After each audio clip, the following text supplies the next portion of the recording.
অর্থ পাচারের মামলায় গাইবান্ধার হরিদাস চন্দ্র তরণী দাস নামের এক ব্যক্তি 4 দিনের রিমান্ড মঞ্জুর করেছেন বিচারিক আদালত।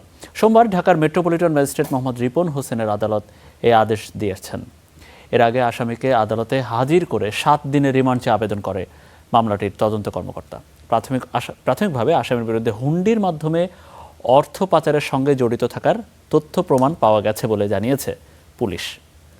অভিযুক্তের নামে বিভিন্ন ব্যাংক হিসাব ও MFS বা মোবাইল লেনদেনের হিসাবে বিপুল পরিমাণ টাকা লেনদেনের তথ্য পাওয়া গেছে বলে জানিয়েছে ডিবি পুলিশ।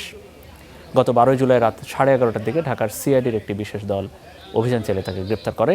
এর আগে গাইবান্ধার পলাশবাড়িতে এশিয়ার সর্ববৃহৎ রাম মূর্তি নির্মাণের উদ্যোক্তা হিসেবে আলোচনায় আসে হরিদাস চন্দ্র তরণী দাসের নাম। বিজ্ঞ আদালত এই আসামিকে 4 দিনের রিমান্ড প্রার্থনা মঞ্জুর করেন। এই মামলায় এই আসামির বিরুদ্ধে মোট 9,35,00,000 টাকা মানি লন্ডারিং এর অভিযোগ আনয়ন করা হয়েছে।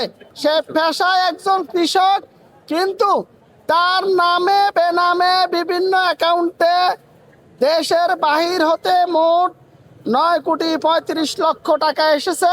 মানি লন্ডারিং এর সাথে জড়িত না, কারণ মানি লন্ডারিং এর যে সংজ্ঞা, সেই সংজ্ঞা এজাহারের সাথে কন্ট্রাডিক্টরি।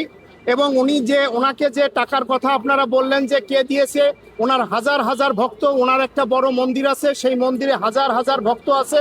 সেই ভক্তরা বিভিন্ন সময় বিভিন্নভাবে তাকে এই টাকাগুলো প্রেরণ করেন।